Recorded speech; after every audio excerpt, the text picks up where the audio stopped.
Cette vidéo a pour objectif de faire un rappel sur les fractions, donc et en particulier sur le calcul avec des fractions. Mais avant ça, un petit rappel sur les nombres. Si on remonte au balbutiement des mathématiques, c'est-à-dire au tout début de l'histoire des mathématiques, les premiers nombres qui ont été introduits sont les nombres naturels, utilisés pour dénombrer des objets. Donc ce sont des nombres sans décimales et positifs. On note l'ensemble des nombres naturels n majuscule, donc n majuscule, c'est les nombres 0, 1, 2, 3, 4, 5, etc. On ne saurait évidemment pas les noter tous puisqu'il y en a une infinité. Alors si on ajoute aux naturels leurs opposés, on obtient l'ensemble des entiers, qui se note z majuscule. Ça vient du mot nombre en allemand qui se dit Zahl. Et donc, les entiers, c'est 0. Et donc, puisque l'opposé de 0, c'est 0, on ne rajoute pas notre nombre à 0. Puis, on a 1, moins 1, 2, moins 2, 3, moins 3, etc. On a aussi, évidemment, une infinité de nombres entiers. Et donc, les nombres négatifs ont sans doute été inventés pour rendre compte de dettes.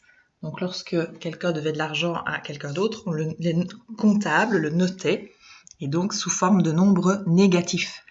Ils permettent aussi, les nombres négatifs, donc sur une échelle de mesure, de définir des valeurs inférieures à 0. Donc, par exemple, les étages d'un parking souterrain, ou bien la température exprimée en degrés Celsius, qui correspond à des températures pour lesquelles l'eau gèle. Alors, il existe des nombres non entiers qui correspondent à des fractions.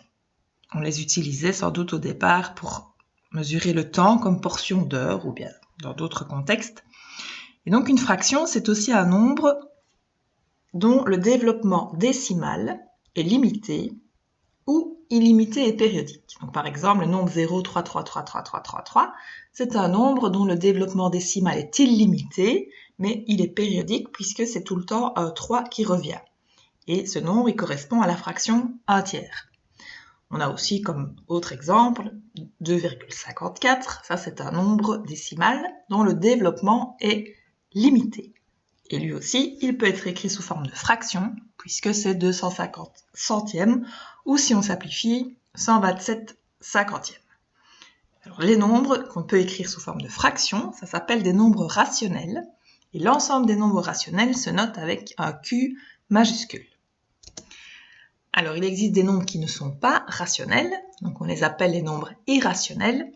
Ils ont sans doute été découverts en géométrie, lorsque, par exemple, on a un carré de 3 cm² d'air, les côtés de ce carré, c'est un nombre irrationnel puisque c'est la racine de 3 qu'on ne peut pas écrire sous forme de fraction. Donc, on connaît aussi comme nombre irrationnel le nombre pi, qui est célèbre puisqu'il intervient dans le calcul de la circonférence d'un cercle ou de l'aire d'un cercle.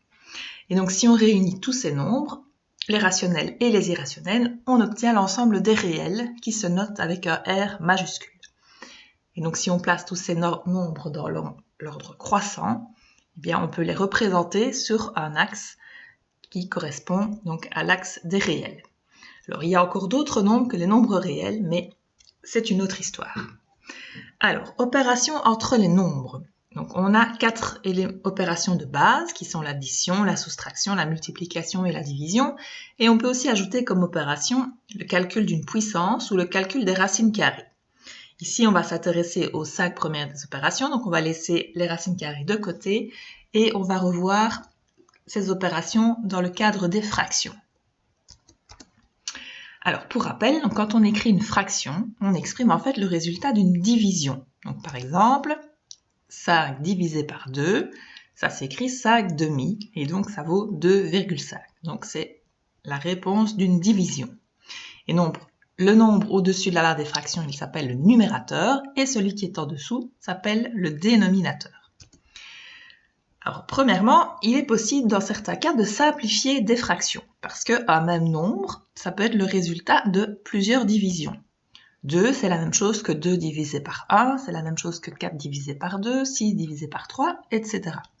Et donc, simplifier une fraction, ça revient à l'exprimer à l'aide de nombres naturels inférieurs à ceux que l'on avait au départ. Et donc, c'est possible si le numérateur et le dénominateur ont un diviseur commun, puisque pour simplifier une fraction, il faut diviser le numérateur et le dénominateur par un même nombre. Donc, par exemple, si je prends la fraction 12 quinzièmes, Eh bien, 12 et 15 ont un diviseur commun qui est le nombre 3, puisque 12 c'est 4 fois 3, 15 c'est 5 fois 3.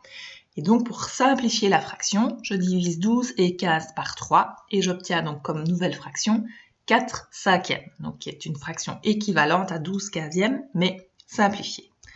Ce qu'on peut voir avec des morceaux de tarte. Donc 12 quinzièmes de tarte, c'est bien la même chose que 4 cinquièmes de tarte. Addition et soustraction de fractions. De la même manière qu'on ne peut pas additionner des pommes et des poires, eh bien on ne peut pas additionner des fractions si elles n'ont pas le même dénominateur, puisque ça ne représente pas la même unité. Et donc la seule façon d'arriver à additionner, ou soustraire d'ailleurs, des fractions, c'est de les mettre au même dénominateur. Et donc comment fait-on ? Eh bien on doit trouver un multiple commun, le plus petit si possible, donc c'est-à-dire le PPCM, plus petit commun multiple, aux deux dénominateurs, et ce multiple commun sera le dénominateur commun. Et donc quand on l'a trouvé, eh bien, on multiplie les numérateurs et dénominateurs de chacune des fractions par un même nombre pour arriver au dénominateur commun. Donc voilà un exemple, ici ce sont des pizzas, donc je voudrais bien additionner 2 cinquièmes de pizza et une demi-pizza. Eh bien comment fait-on ? Il faut que je trouve un dénominateur commun. Donc quel est le plus petit commun multiple à 5 et 2 ? Eh bien c'est 10. Donc il faut que je mette 10 comme dénominateur à chacune des fractions. Et donc pour ça, le 2 cinquièmes, pour passer à 10, il faut que je multiplie 5 par 2. Et donc je dois aussi multiplier le numérateur de la fraction par 2. Le 1 demi, pour passer à 10, il faut que je multiplie 2 par 5. Donc je dois aussi multiplier le numérateur de la fraction par 5. Et donc ça me donne, 2 cinquièmes devient 4 dixièmes. Et 1 demi devient 5 dixièmes. Et donc, une fois que mes deux fractions ont le même dénominateur, je peux les additionner. 4 dixièmes plus 5 dixièmes me donne 9 dixièmes. Alors, multiplication de fractions. Multiplier une fraction par un nombre entier, ça revient à multiplier le numérateur de la fraction par ce nombre. Donc, si je veux multiplier 5 quarts par 3, eh bien, je fais 3 fois 5, 15, donc 15 quarts. Alors une petite remarque, c'est que si le nombre à multiplier et le dénominateur de la fraction ont un diviseur commun, les calculs seront plus faciles si on simplifie la fraction, c'est-à-dire si on divise le nombre à multiplier par le diviseur commun. Donc par exemple, si je veux faire 6 fois 7 neuvièmes, eh bien 6 et 9 sont tous les deux des multiples de 3.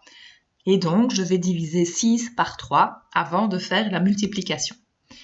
Donc, en divisant 6 par 3, eh bien, il me reste 3 au dénominateur à la place de 9, il me reste 2 à la place de 6, et donc, le calcul devient plus simple, puisque 2 fois 7, ça fait 14, c'est plus facile que 6 fois 7. Pour multiplier une fraction par une autre fraction, alors là, on multiplie les numérateurs entre eux et les dénominateurs entre eux. Donc par exemple, 5 demi fois 3 septièmes, eh bien ça me fait 5 fois 3, 15 au numérateur et 2 fois 7, 14 au dénominateur. Ici aussi, si le numérateur d'une fraction a un diviseur commun avec le dénominateur de l'autre fraction, ça vaut la peine de simplifier l'expression avant d'effectuer la multiplication. Donc par exemple, si j'ai 12 25e fois 15 16e, eh bien 12 et 16 ont comme diviseur commun 4, de la même manière d'ailleurs que 15 et 25 ont comme diviseur commun 5. Et donc, si je remplace 12 par 3 fois 4, 16 par 4 fois 4, je vais pouvoir simplifier les 4. Et si 25, je le remplace par 5 fois 5 et 15 par 3 fois 5, je vais pouvoir simplifier les 5. Donc, il me restera comme opération à faire 3 fois 3 au numérateur, ce qui me donne 9, et 5 fois 4 au dénominateur, ce qui me donne 20. Alors, petit cas particulier, c'est que si on doit élever une fraction à une puissance, bien, élever à une puissance, c'est comme multiplier la fraction par elle-même un certain nombre de fois. Et donc, dans ce cas-là, on élève le numérateur à cette puissance et le dénominateur à cette puissance. Donc, par exemple, 2 tiers exposant 4, eh bien, ça me donne 2 exposant 4, c'est-à-dire 16, sur 3 exposant 4, c'est-à-dire 81. Division de fraction. Donc en fait, la valeur d'une fraction, c'est ce qui doit être multiplié par le dénominateur pour retrouver le numérateur. Donc diviser, c'est l'opération inverse de la multiplication. Donc ça veut dire que 5 demi, ça vaut 2,5, parce que 2,5 fois 2, c'est égal à 5. Et donc, si on divise par une fraction, donc par exemple 5 divisé par 1 demi, ce qu'on peut écrire, donc 5 barre de fraction 1 demi, la réponse que je vais trouver, c'est ce que je dois multiplier par 1 demi pour retrouver 5. Et donc, qu'est-ce qu'on doit multiplier par 1 demi pour retrouver 5? C'est 10.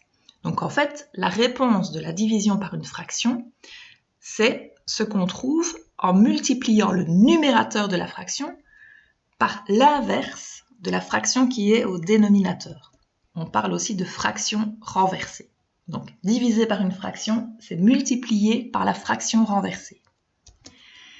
Et donc, si on a une fraction au numérateur divisée par une fraction, eh bien, on multiplie la fraction du numérateur par la fraction renversée du dénominateur. Donc, 7 demi divisé par 3 cinquièmes, c'est la même chose que 7 demi fois 5 tiers, c'est-à-dire 35 sixièmes. Alors, nous allons terminer par 2-3 explications sur les comparaisons de fractions et les approximations de fractions. Donc, si on vous donne deux fractions, 7 cinquièmes et 9 quarts, comment savoir quel est le plus grand nombre parmi ces deux nombres? Eh bien, pour comparer des fractions, le plus simple, c'est de les mettre sur le même dénominateur. Donc, 7 cinquièmes et 9 quarts. Quel est le PPCM du dénominateur, donc le plus petit commun multiple? Eh bien, c'est 20. Donc, je vais mettre 20 au dénominateur de chacune de mes fractions. Donc, 7 cinquièmes, je dois multiplier 5 par 4 pour arriver à 20. Donc, je multiplie 7 par 4. Donc, 7 cinquièmes, c'est la même chose que 28 vingtièmes. Et 9 quarts, je dois multiplier 4 par 5 pour arriver à 20. Donc, je multiplie 9 par 5 également. Donc, 9 quarts, c'est équivalent à 45 vingtièmes. Et donc, entre 28 vingtièmes et 45 vingtièmes, quel est le nombre le plus grand? Eh bien, c'est 45 vingtièmes. Si les nombres étaient négatifs, on inverse évidemment l'ordre. Et donc, dans ce cas, c'est moins 9 quarts qui est plus petit que moins 7 cinquièmes. Alors, si on a une fraction et qu'on veut trouver une valeur approximative de la fraction, comment fait-on? On peut l'encadrer par deux fractions dont les numérateurs sont des multiples du dénominateur. Donc, si je veux une valeur approximative de 27 cinquièmes, eh bien 27, il est compris entre 25 et 30 qui sont deux multiples de 5.